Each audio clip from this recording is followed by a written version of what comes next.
मैं मोहम्मद अब्दुल अजीज़, रियासती सदर movement for piece and justice Telangana, आज इस प्रेस ब्रीफिंग के अंदर आपके सामने और बुनियादी तौर पर अभी करीब 2 घंटे पहले कोर कमेटी का इजलास हुआ और उसके बाद एक उमूमी इजलास भी जॉइंट एक्शन कमेटी का असर से पहले तक चलता रहा और उसके सिलसिले में जो बुनियादी बातें आई थी उसको एक बार फिर मैं आपके सामने रखते हुए अपनी बात आगे बढ़ाता हूँ। एक बुनियादी बात तो ये थी कि जॉइंट एक्शन कमेटी का जो फैसला है शुरू दिन से वो ये है कि एक वहदत के ऊपर कायम है, इत्तेहाद पर कायम है, इत्तेफाक के ऊपर कायम है।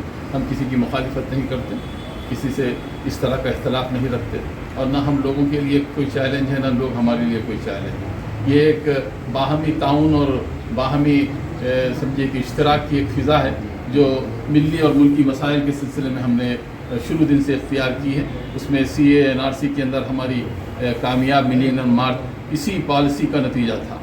आज भी ऐलान किया गया है कि 31 मई 2025 बरोज़ हफ्ता बवक्त 2 बजे से 5 बजे तक ये एक धरना होगा, ये एक प्रोटेस्ट होगा, एक मार्च होगा जो इंदिरा पार्क पर मुनक्किद होगा और इसमें भी जो बिला लिहाज मज़हब मिलत बिला तख्सीस मसलक लोग जमा होंगे, शिरकत करेंगे और जौक दर जौक भी आएंगे, फ़र्दन भी आएंगे, ख़ानदानों के साथ आएंगे, अपने बच्चों के साथ आएंगे। बहुत सारे लोगों ने अपने कारोबार के खुद बंद करने का भी ऐलान किया। यही कुछ कैफियत CA NRC की थी। हमने बंद का ऐलान नहीं किया था लेकिन पत्थरगट्टी पूरा बंद था, गुलजार हाउस पूरा बंद था, लोगों ने अपने तौर पर बंद किया। इस बार भी ऐलान यह है कि ओल्ड मार्केट जो है, ख़ास तौर पर ओल्ड पार्ट्स का जो मार्केट है ऑटो पार्ट्स का, उन्होंने भी अपने तौर पर बंद का ऐलान किया। ये बड़ी खुशाइन बात है कि मैं अकेला ही चला था जानिब मंजिल मगर लोग आते गए, कारवां बनता गया।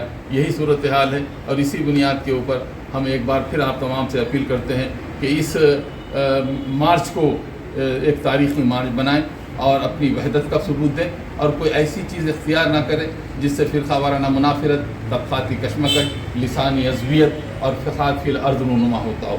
हम तो दर हक़ीक़त मोहब्बत के पैगाम्बर हैं कि मेरा पैगाम मोहब्बत है जहाँ तक पहुँचे। हम मैदान में आए हैं सिर्फ़ और सिर्फ दस्तूर बचाने के लिए। हम मैदान में आए हैं सिर्फ़ और सिर्फ उन हुकूक़ को जो दस्तूर की दफ़े 25 और 26 के अंदर दिए गए हैं और जिसके अंदर औक़ाफ़ का तहफ़्फ़ुज़ और उसकी सियानत भी शामिल है। हम चाहते हैं कि इसका तहफ़्फ़ुज़ हो जाए और इसके ज़रिए जो है जो इदारे चलते हैं और जो मंशा वक़्फ़ है वो क़ायम और दायम रहे। हमारी जद्दोजहद दर हक़ीक़त उस वक्त तक जारी रहेगी जब तक कि ये वक्त तरमीमी एक्ट हुकूमत वापस न ले। ये जो हालात आ रहे हैं कि मैं जानता हूँ कि पुरखार राहें मेरी मुझको भी ख़बर है, ए दोस्त मगर अज़्म सफ़र है। आप हमारे सब्र का इम्तिहान मत लीजिए। हम वो लोग हैं जिन्हें कहा जा सकता है कि हम बदर वाले भी हैं, हम करबला वाले भी हैं। हमें आता है सब्र करना और हमें आता है सब्र के साथ जीना भी और सब्र के साथ अपनी जान देना भी। तो इस एतबार से ये कोई रुकने वाली मंजिल नहीं है, बहुत लंबा सफ़र है जो हमको तय करना है। हमारे लोग जो हमारे मद्दे मुकाबिल हैं वो चाहते हैं कि हमारे अज़ाइम को सर्द कर दें। अभी गुज़िश्ता ये जो 1.5 महीने का पीरियड रहा, मेरे रुफ़ा अच्छी तरह जानते हैं कि 5 अप्रैल से लेकर 25 अप्रैल तक और 25 अप्रैल से लेकर जो है आपके मई की ये तारीख़ आ गई है जिसको आप कहिए कि 31 मई तक। ये सूरत हाल दर हक़ीक़त ताकत को तोड़ने का नतीजा था। मैराथन रेस के अंदर दौड़ने वालों को आप कदम पर रोक कर अगर आप ठहरते हैं या ठहराते हैं, ये इस बात की अलामत है कि आप उनकी तवानाई को ख़त्म करना चाहते हैं। लेकिन इसके बावजूद आज 31 मई का ऐलान करते हुए हमारे अज़ाइम में कोई कमी नहीं आई। मैं अपने बचपन के अंदर नशेमंद एक अखबार आता था, उसे पढ़ता था, वो शेर आता याद मैं आपसे शेयर करना चाहता हूँ। उसके जो समझिए कि सहाफ़ी थे या उसके जो मुदीर थे, उनका नाम मुझे अभी तक याद है कि वो जो है उस्मान असद साहब उनका नाम था और उसके ऊपर एक टाइटल शेर आता था कि नशेमन पर नशेमन इस कदर तामीर करता जा कि बिजली गिरते गिरते आप खुद बेजार हो जाए।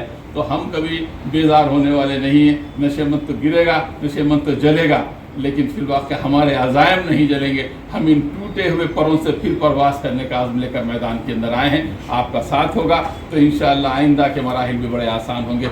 यार जिंदा, सोहबत बाकी, इंशाअल्लाह फिर आपसे मुलाकात होगी।